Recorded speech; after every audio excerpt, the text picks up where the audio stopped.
नमस्कार। हमारे हिंदी के छात्रों का स्वागत है।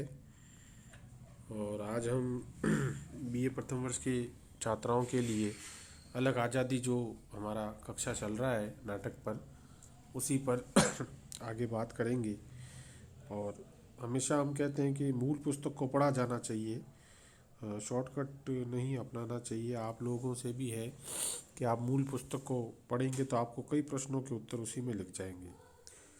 तो आगे रचनाकार क्या लिखते हैं, नाटक शुरू करने से पहले के जो प्रश्न होते हैं वो बड़े महत्वपूर्ण होते हैं। उन्हीं में हमें बड़े प्रश्न मिलते हैं, छोटे प्रश्नों के उत्तर भी वहीं दिख जाते हैं। तो रचनाकार लिख रहा है, अलग आज़ादी की एक बहुपात्रीय और बहुउद्देशीय नाटक है। यानी बहुपात्रीय यानी बहुत सारे पात्र, और बहुदृश्य यानी बहुत सारे दृश्य है। प्राय आपने स्टेज को अगर कभी गौर से देखा होगा, टाउन हॉल में या किसी भी नाटक जहाँ मंचित होता है वहाँ एक बड़ा स्टेज होता है और वो पर्दे से आगे उसमें पर्दा होता है। जब हम जाके सीट पर अपना जगह घेरते हैं, बैठते हैं, तो वहाँ पर्दा लगा होता है और फिर वो धीरे धीरे पर्दा हटता है और फिर नाटक शुरू होता है। फिल्म हॉल में तो पर्दा नहीं होता, अगर आप सिनेमा तो आप लगभग सबने देखा होगा, वहाँ तो स्क्रीन होती है, इसलिए कोई हटाने की और ज़रूरत नहीं होती। और ना वहाँ स्टेज जैसा मामला होता है, क्योंकि स्टेज पर बहुत सारे सामान पड़े होते हैं जिनको नाटक की भाषा में प्रॉपर्टी कहते हैं। तो वो उनको जो है पर्दा उनके पीछे आगे होता है और उनके पीछे सामान होता है नहीं। तो ये जो होता है वो एक रंगमंच की परिकल्पना होती है। तो उसमें फिर दृश्य बदलते रहते हैं। जैसे अगर फॉर एग्जांपल अपन अगर रामायण पे नाटक करेंगे तो राम का जन्म एक दृश्य हो गया, फिर लक्ष्मण का जन्म दूसरा दृश्य हो गया, फिर उनका बचपन अलग दृश्य हो गया, फिर उनका राज तिलक होना, फिर उनका वनवास होना, जो सीता से विवाह होना, धनुष का तोड़ना। तो ये सब अलग अलग दृश्य है, तो उनको हम दृश्य कहते हैं। अगर आप रोज़ टीवी धारावाहिक देखेंगे तो उसमें अलग अलग दृश्य उसमें भी आते हैं। कभी बाहर खड़ा है पात्र कार के पास, तो कभी घर के अंदर है, तो कभी पहाड़ी पर है। ये सब दृश्य कहलाते हैं। तो ऐसे बहुउद्देश्य और बहु पात्र, और पात्र बहुत सारे हैं इसमें। ये स्वाभाविक भी है क्योंकि लगभग 400 साल के कालक्रम को आधार बनाकर नाटक लिखा गया। यानी ये जो नाटक है वो 400 सालों के कालक्रम को आधार बनाकर लिखा गया। अगर आपसे छोटा 2 नंबर का सवाल पूछ ले कि अलग आज़ादी की नाटक कितने वर्षों को केंद्र में रखकर लिखा गया है, तो 400 वर्ष आप सीधा जो है उसका उत्तर लिख देंगे। कुछ निर्देशकों, रंगकर्मियों अथवा नाट्य संस्थानों को ये नाटक मंचन की दृष्टि से बहुपात्रीय और बहुउद्देश्य होने से असुविधाजनक लग सकता है, पर वास्तव में ऐसा नहीं है। निर्देशक आप जानते ही हैं, डायरेक्टर जिसको हम आजकल प्रचलित भाषा में कहते हैं, फिल्म का डायरेक्टर, नाटक का डायरेक्टर, वैसे ही सीरियल का डायरेक्टर। रंगकर्मी आप जानते हैं, जो स्टेज पर हम लाइव नाटक करते हैं वो रंगमंच कहलाता है और उसको करने वाले रंगकर्मी कहलाते हैं। तो उन लोगों को लगा कि ये नाटक थोड़ा मुश्किल है स्टेज पर करना, क्योंकि स्टेज का अपना एक लिमिटेशन होता है। भाई आप वहाँ पे जंगल नहीं ला सकते, आप वहाँ पे पहाड़ नदी नाले तो नहीं ला सकते ना। एक 15 बाई 20 फुट या 25 बाई 50 फुट का भी स्टेज कर लो, उसका एक लिमिटेशन होता है। ये कोई मूवी तो होती नहीं है कि आप अलग अलग जगह जाके शूट कर लिया आपने।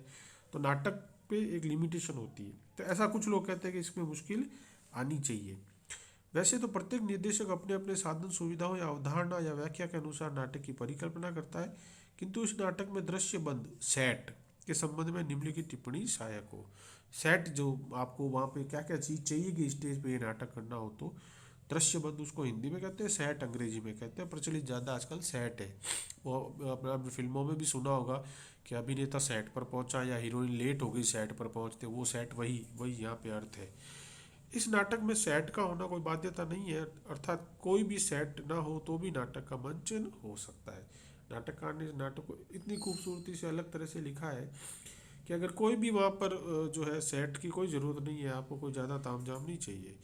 बस कुछ ब्लॉक्स और साइक पर कल्पनाशील रंग दीपन के प्रयोग से प्रस्तुति हो सकती है। ब्लॉक्स यानी जानते हैं आप, जो छोटे छोटे लकड़ी के बनाए हुए होते हैं जिन पर बैठ कर आप बोल सकते हो, कुछ कर सकते हो, या स्टूल बना सकते हो, उनको कुछ भी आप कोई भी रूप दे सकते हो। और साइक यानी जो पीछे पर्दा चलता है उसको हम साइक्लोफोमा कहते हैं। तो वो जो है उसको आप इस्तेमाल कर सकते हैं। साइक के पीछे पर्याप्त स्थान हो तो आवश्यकता अनुसार छापा नाटक की तकनीक से इसको प्रभावशाली बनाया जा सकता है। शेडो प्ले आपने देखा होगा, जब हम अंधेरे में लाइट वाइट चली जाती है या थोड़ी सी रोशनी कहीं से आती है तो हम हाथों से कुछ आकृतियाँ बनाते हैं। वो मोर की और ऐसी, और तो वो अलग ही दिखती है दीवार पर, वो कहलाता है शेडो। और अगर आप पर्दे के पीछे हाथों को कुछ भी बनाकर, और आपने टीवी में देखा होगा, टैलेंटेड कई लोग करते हैं, पीछे पूरी कहानियाँ कह देते हैं हाथों से, वो कहलाता है शेडो प्ले। यानी आगे पर्दा होता है और उसके पीछे कुछ कुछ आकृतियाँ उभरती रहती है, जैसे आपने कठपुतली नृत्य देखा होगा, उसी तरह से जो है शेडो प्ले अलग चीज़ होती है, जिसमें एक पर्दा होता है पतला सफ़ेद, उसके पीछे से आप देख सकते हो क्या हो रहा है, तो उसके पीछे अलग अलग आकृतियाँ आती है जाती है, उसको भी आप इसमें इस्तेमाल कर सकते हैं। मंच के पृष्ठ और मध्य भाग में विभिन्न ऊंचाइयों के प्लेटफॉर्म, सीढ़ियाँ, रैंप, जिनका इस्तेमाल नाटक के अलग अलग लोकेशन के लिए किया जा सकता है। संपूर्ण दृश्यबंध मूल कथ्य को प्रतिबिंबित कर सकता है। मंच सामग्री भी आभासात्मक होनी होगी, यानी वो एक इमेजिनेशन है, आप अपना इमेजिनेशन कैसे भी आप इस्तेमाल कर सकते हैं। कई बार कई लोगों ने जो है, जोधपुर में एक बार मैं एक नाटक देख रहा था, तो उसने सच में ऊँट जो है वो लेके आ गया वो नाटक करते हुए। तो ये अब उसका अपना वो कल्पना शक्ति थी, और उसको ऐसे समझदार ऊँट मिल गए, वरना अगर कोई भड़क जाए कुछ भी हो जाए तो। अब है ये नाटककार कई बार अपने आप को चैलेंज भी करता है कि मैं क्यों नहीं ये काम कर सकता। आगे कलाकारों के बारे में वो लिख रहे हैं, प्रमुख चरित्रों जैसे लेखिका, निर्देशक, विदूषक, विदूषक यानी जो जिसको आजकल की भाषा में हम कॉमेडियन कहते हैं, हंसाने वाला। नाटक के संस्कृत नाटकों के बीच बीच में ऐसे पात्र आते थे जो शारीरिक वेशभूषा, बोली बानी या इस तरह के कमेंट करते थे जिनको सुनकर आपको हंसी आती थी, वो विदूषक कहलाते हैं। जो आजकल आपने हिंदी फिल्मों में या नाटकों में कॉमेडी जो करते हैं वो कह सकते हैं। मुख्य गायक गायिका, आपको पता ही है, स्टेज की साइड में जो है एक संगीत के कुछ लोग भी बैठे रहते हैं जो बीच बीच में नाटक में गाकर या बीच में संगीत देते हैं, वो संगीतकार कहलाते हैं, जो गायक और गाने वाले भी होते हैं। ये ये प्रारंभ से अंत तक है। इनको छोड़कर बाकी लोग एक दो दृश्य में ही आते हैं और इनमें मामूली परिवर्तन से ये भूमिका निभा सकते हैं। यानी ये जो लोग हैं यह नाटक में आखिर तक चलेंगे, बाकी जो पात्र हैं वो आते जाते चलते रहते हैं। कुल मिलाकर ये नाटक साधन और सुविधाओं के अनुसार बड़े कैनवास पर किया जा सकता है और छोटे पर भी, यानी 150-200 कलाकार और भारी तामझाम, या फिर 20-25 कलाकार और सीमित सेट। यानी आप चाहो तो इसको, अब आपके ऊपर है। जैसे देखिए कि आप महाभारत अगर आपने पुराना नाटक देखा होगा, और तो आप देखिए उसमें इतना भारी तामझाम और वो सब नहीं है, उस समय के हिसाब से है, लेकिन आज की तारीख में उतना नहीं है। लेकिन अभी जब हम बाहुबली देखते हैं तो उसमें जो जितना बड़ा तामझाम, जितने करोड़ों रुपए खर्च हुए, ये फ़र्क होता है एक डायरेक्टर का। एक डायरेक्टर सिंपल कोई बना सकता है और दूसरा उसी को बहुत भव्य तरीके से पैसा खर्च करके बनाता है। वो आपकी फाइनेंस की स्थिति पर है, आपको कितना फंड मिलता है। किसी भी नाटक की प्रस्तुति में मूल तत्व या कथ्य ही महत्वपूर्ण होता है, और वही सशक्त ढंग से उभर कर दर्शकों तक संप्रेषित हो रहा है, तो और किसी की आवश्यकता नहीं है। मेन बात यह है, कोई भी नाटक, फिल्म या धारावाहिक जो है, वो मूल बात आपको कहना चाह रहा है वो वहाँ तक जानी चाहिए। जैसे आपको पता होगा तो बालिका वधू नाटक आता था, वो बाल विवाह के विरुद्ध एक था। अब मूल बात वहाँ पे यह है कि समाज को जागृत किया जाए कि भाई बाल विवाह नहीं होना चाहिए। ये मूल विचार वहाँ लोगों तक पहुँच रहा है कि नहीं पहुँच रहा है, या फिर हम जो है उसके गहने और कपड़े और उस नाटक के अंदर किसने कानों में क्या पहना है और माथे पे क्या लगाया, अगर हम उस पर जाएंगे तो हमारा विचार पीछे छूट जाएगा। जो आजकल की नाटकों में हो रहा है, जो टीवी पर जो आजकल आते हैं, उनको देखकर हमारे कई जो बच्चे हैं और कई हमारे विद्यार्थी हैं वो यही देखते और बातें करते रह जाते हैं कि इसने ये साड़ी पहनी है, उसने वो कुर्ता पहना, इसने वो सर पे ये पहना है, इसमें इसका सेट ऐसा है। तो इन सब से बचना चाहिए, विचार की ओर जाना चाहिए, ना कि प्रदर्शन की ओर। कुछ अंतरंग बातें इस नाटक के बारे में अवश्य कहना चाहूँगा, नहीं कहूँगा तो मन में टीस रहेगी और प्रबुद्ध पाठकों को इस बात से वंचित करने का अपराधी बन जाऊंगा। नाटक को रचनात्मक स्तर पर कलम से उतार कर मंच तक पहुंचाने के लिए बहुत सारे व्यवधान और संघर्षों से गुजरना होता है। भारतेंदु नाट्य अकादमी रंगमंडल लखनऊ के प्रमुख और मेरे राष्ट्रीय नाट्य विद्यालय के कनिष्ठ साथी श्री योगेश पंत मुझे काफ़ी दिनों से स्वतंत्रता संग्राम पर नाटक लिखने को कह रहे थे। यानी ये योगेश पंत जी थे, वो इस नाटक की प्रेरणा थे, इनको बार बार लिखने के लिए आग्रह कर लेते। अब एक शब्द आया, राष्ट्रीय नाट्य विद्यालय। ये क्या चीज़ है?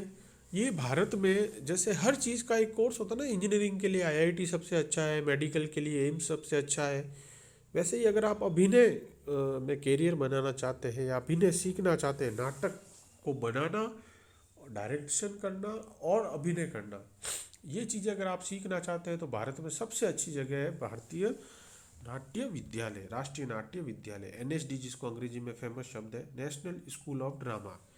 अब आपके जो ओमपुरी है, अनुपम खेर है, या नवाजुद्दीन सिद्दीकी, आप जितने पुराने नए लोगों को जानते हैं वो सब वहीं से पढ़े हुए हैं। मतलब बहुत लंबी लिस्ट है, आप जितने अच्छे अभिनेता आप चारों ओर देखते हैं अपने, वो सब एनएसडी से ही पढ़े हुए हैं। आशुतोष राणा है, या और भी बहुत सारे, और अब तो बहुत नई पीढ़ी आ गई है, तो ये सब लोग वहीं से जो है पढ़ के आए हैं।